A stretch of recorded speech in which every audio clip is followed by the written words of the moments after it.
Kamu pikir kamu bokeh karena kamu tidak bekerja cukup keras. Kamu salah. Pada tahun 1980, harga rumah median di Amerika Serikat kira-kira 3,5 kali lipat dari pendapatan rumah tangga median. Saat ini di pusat-pusat utama seperti New York dan San Francisco, angka itu telah melonjak menjadi lebih dari 10 kali lipat.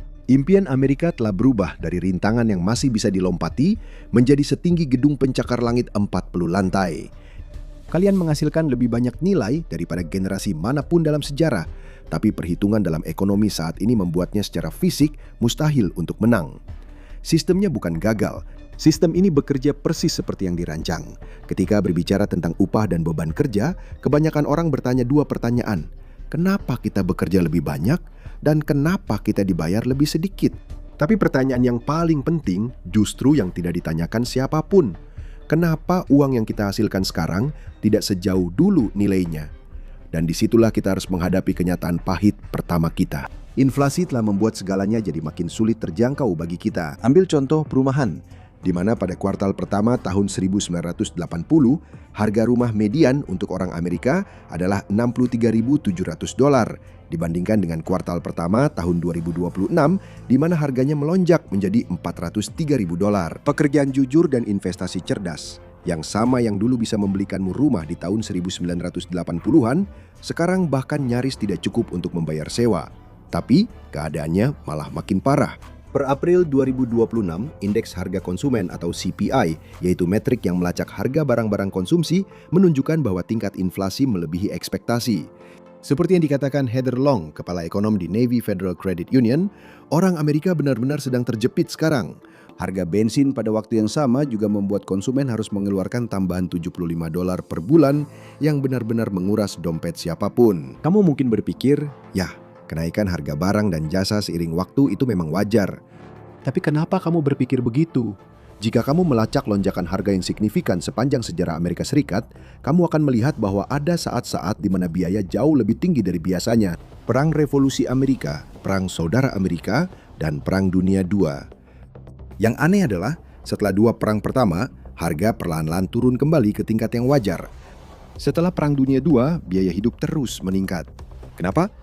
Nah, mencari jawaban dari misteri ini adalah kunci untuk mengetahui kenapa kamu terlalu banyak bekerja dan dibayar terlalu sedikit hari ini. Thomas Stapledford adalah seorang sejarawan di Universitas Notre Dame dan penulis buku The Cost of Living in America, sebuah sejarah politik tentang statistik ekonomi. Menurut dia, semuanya bermuara pada kebijakan yang ditetapkan oleh Federal Reserve. Mereka percaya bahwa inflasi yang meningkat secara bertahap sebenarnya sehat untuk ekonomi seperti Amerika Serikat yang sangat banyak berinvestasi dalam teknologi baru dan produktivitas. Dan cara paling konkret untuk mencapai tujuan ini adalah dengan mencetak uang baru dan memasukkannya ke dalam peredaran. Dalam lingkup ekonomi, ini disebut dengan meningkatkan jumlah uang beredar. Sekarang, ini bukanlah video yang memberitahu Anda bahwa hidup Anda menjadi lebih sulit karena The Fed membuat keputusan buruk. 80 tahun yang lalu tanpa alasan yang jelas. Seperti halnya dengan segala sesuatu yang berhubungan dengan ekonomi, kita sedang berhadapan dengan bom dengan dua kabel berwarna yang siap meledak, yang harus kita potong jika ingin bertahan secara finansial. Dan kecuali Anda bisa melihat masa depan, pada dasarnya Anda buta warna. Salah satu alasan paling konkret untuk meningkatkan jumlah uang beredar setelah Perang Dunia II adalah untuk menghindari spiral deflasi. Jika Anda tahu sedikit saja tentang makroekonomi, ini adalah dua kata paling menakutkan dalam bahasa Inggris. Spiral deflasi adalah faktor utama di balik awal depresi besar, salah satu situasi ekonomi paling buruk dalam sejarah Amerika. Dan beginilah cara kerjanya. Di tengah krisis ekonomi seperti resesi atau depresi, orang-orang memiliki lebih sedikit uang yang bisa dibelanjakan untuk membeli apapun selain kebutuhan pokok. Penurunan permintaan yang sebanding dengan pasokan barang konsumsi menyebabkan harga turun. Hal ini pada akhirnya menyebabkan produksi harus dikurangi untuk menurunkan pasokan dan menyeimbangkan biaya. Namun, pengurangan ini juga berarti perusahaan tidak membutuhkan sebanyak karyawan, sehingga mereka memberhentikan orang-orang. Lebih sedikit orang yang mampu berbelanja, sementara gudang-gudang akan dipenuhi produk yang tidak mampu dibeli siapapun. Harga dan produksi sama-sama anjlok dalam spiral mengerikan menuju keterpurukan. Dan itulah yang ingin dihindari oleh The Fed. Namun setiap solusi menciptakan masalah baru.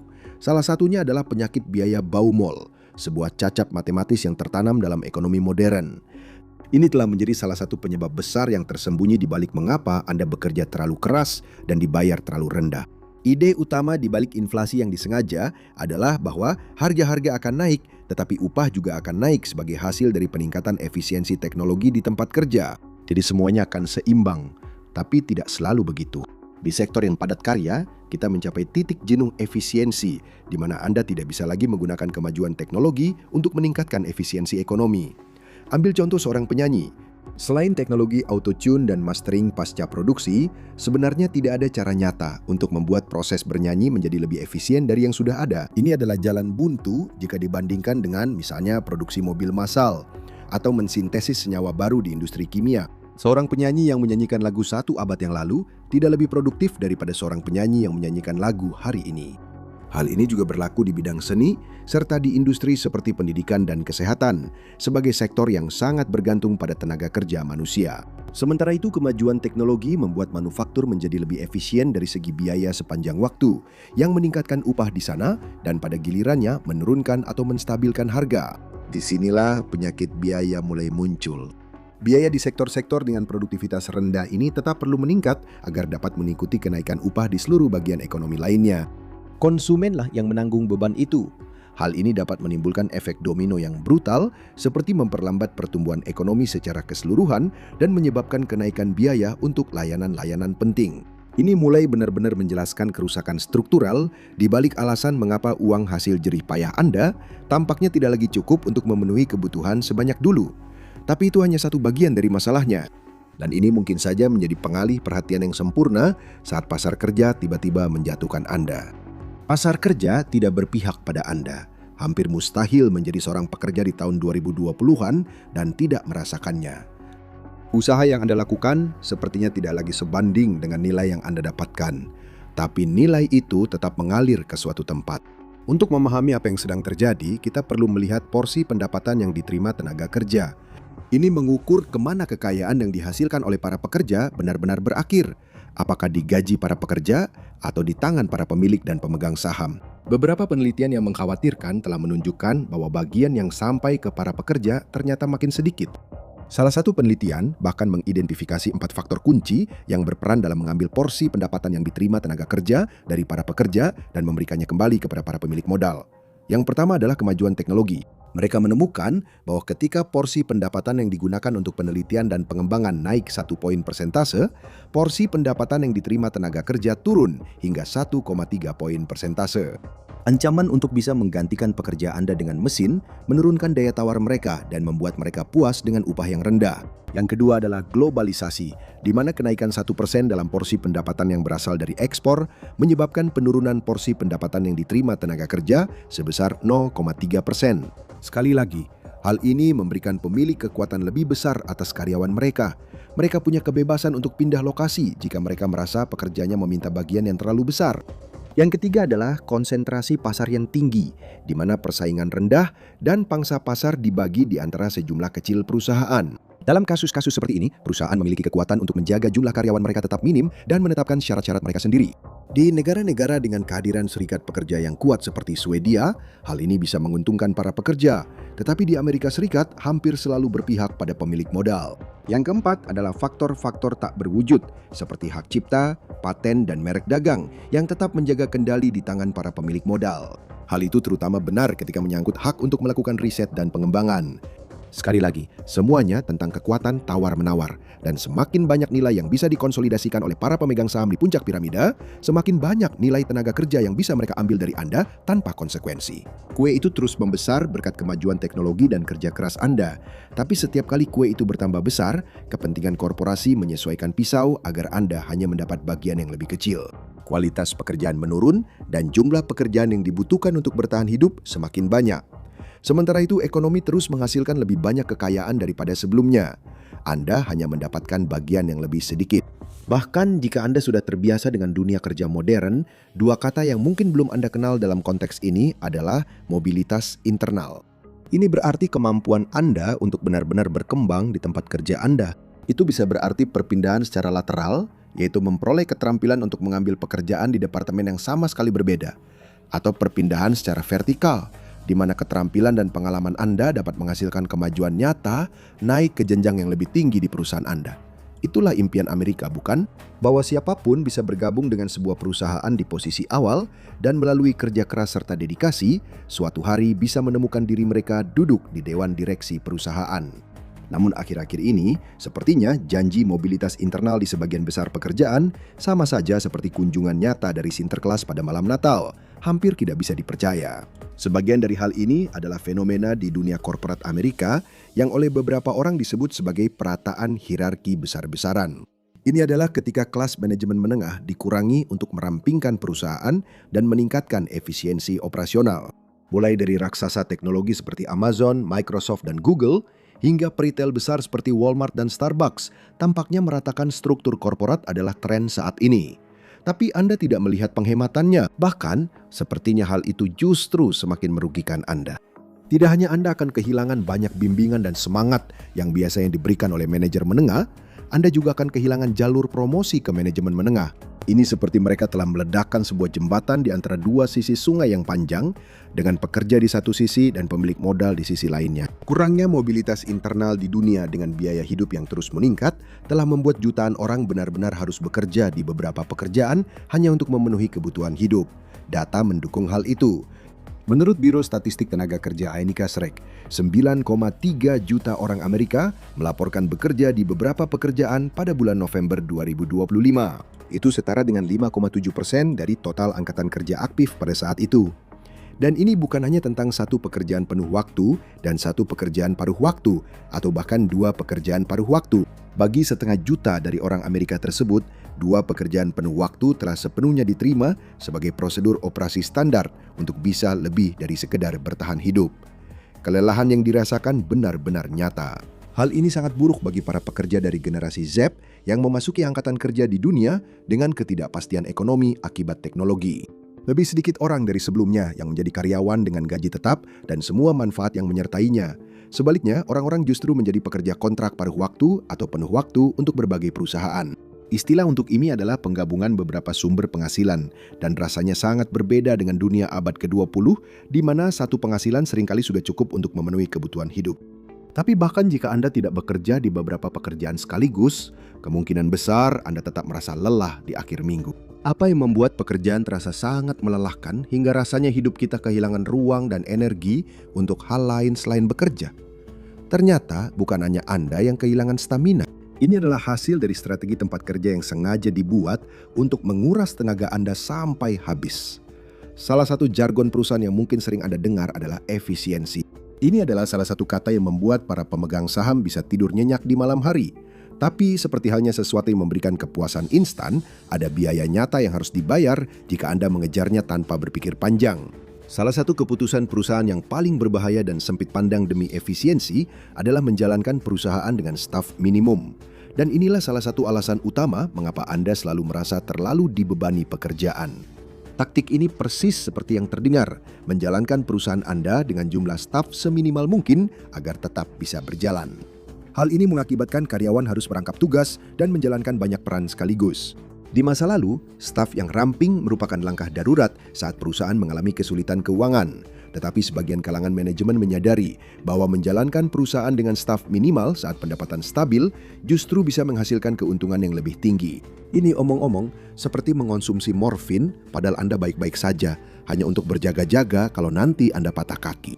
Mungkin terasa cukup menyenangkan dalam jangka pendek, tapi dalam jangka panjang Anda sedang menuju masalah besar. Dan itu baru untuk para pemilik dan pemegang saham. Bagi Anda pekerja tingkat bawah, sisi buruk dari staf minimal akan terlihat jauh lebih cepat. Ada alasan mengapa nama lain untuk struktur perusahaan seperti ini adalah penjadwalan staf sesuai kebutuhan. Pekerja per jam, yang jumlahnya sekitar 55,8% dari pekerja di Amerika Serikat, harus bekerja keras memenuhi kebutuhan langsung dari atasan mereka. Hasil dari struktur perusahaan seperti ini bagi para pekerja umumnya adalah kelelahan yang luar biasa. Mereka bekerja berjam-jam dengan banyak tugas yang rumit di lingkungan kerja yang penuh tekanan. Mungkin Anda tidak akan terkejut mendengar bahwa tingkat ketidakhadiran cenderung meningkat dalam situasi kekurangan staf. Para pekerja seringkali jatuh sakit secara fisik karena kelelahan akibat bekerja berlebihan, dan hal ini sudah dibuktikan secara ilmiah. Jika Anda bekerja terlalu keras, itu akan membuat Anda sakit, dan jika Anda terus melakukannya terlalu lama, itu akan membunuh Anda. BBC melaporkan pada tahun 2021 bahwa orang yang bekerja lebih dari 54 jam seminggu memiliki risiko besar meninggal karena kelelahan kerja. Hal ini terjadi pada hampir 1 juta orang setiap tahunnya. Kelelahan kerja pada kenyataannya adalah penyebab terbesar tunggal penyakit akibat kerja berkat efek merusak yang benar-benar ditimbulkan oleh stres pada tubuh manusia. Para atasan senang karena terlihat mengeluarkan biaya gaji yang lebih rendah di laporan keuangan mereka. Sementara itu, Anda akan melakukan 2 kali lebih banyak pekerjaan dari sebelumnya dengan tenggat waktu yang ketat tanpa ada kelonggaran sama sekali. Berbicara tentang Slack, peran teknologi yang semakin besar dalam mengatur tenaga kerja adalah faktor lain yang membuat Anda merasa terlalu lelah sepanjang waktu. Sebelum munculnya komputer, Anda masuk kerja jam 9 dan pulang jam 5 di sebagian besar pekerjaan. Sekarang berkat Zoom dan Slack, atasan Anda bisa selalu hadir di saku Anda atau di ruang tamu Anda. Hal ini menghancurkan batas tradisional yang membuat keseimbangan kerja dan kehidupan pribadi benar-benar bisa terjaga. Terutama bagi para digital nomad di dunia, Anda tidak pernah benar-benar bekerja, tapi juga tidak pernah benar-benar libur. Namun hal ini bisa menjadi lebih mengganggu lagi. Maraknya industri perangkat lunak pemantauan karyawan yang juga dikenal sebagai bossware telah meningkatkan standar ruang kerja Anda bahkan lebih tinggi lagi. Ini menempatkan Anda dalam semacam panoptikon kerja. Anda merasa perlu selalu bersikap sebaik mungkin kalau ada siaran langsung layar Anda yang sedang diawasi, atau setiap ketikan Anda dicatat dan langsung dikirim ke HRD. Ini bahkan lebih buruk dalam struktur organisasi datar dengan staf seminimal mungkin, di mana atasan Anda mungkin benar-benar punya waktu luang untuk duduk dan mengawasi apa yang Anda lakukan sepanjang hari. Anda mungkin berpikir bahwa meskipun ini sangat melelahkan, Anda hanya perlu bekerja sedikit lebih keras untuk menembus hambatan itu. Tapi itu juga bisa jadi malah merugikan Anda. Anda mungkin pernah mendengar ungkapan lama, tidak ada perbuatan baik yang tidak dihukum. Dan di dunia korporat ada banyak bukti bahwa hal ini memang benar secara empiris. Selamat datang di dunia hukuman. Karena berkinerja baik, di mana kerja keras justru menandai Anda sebagai orang yang bisa dieksploitasi, bukan sebagai orang yang layak dipekerjakan. Jika Anda memiliki rekam jejak yang bagus dalam menghasilkan pekerjaan berkualitas dan selalu memenuhi tenggat waktu, kemungkinan besar Anda akan mendapatkan lebih banyak pekerjaan yang didelegasikan kepada Anda, tetapi tanpa kompensasi lebih untuk lembur. Mungkin karena Anda memang benar-benar karyawan yang luar biasa, atau mungkin juga rekan kerja Anda sengaja membebani Anda lebih banyak dengan berpura-pura tidak becus. Dalam kedua kasus tersebut, hasilnya tetap sama.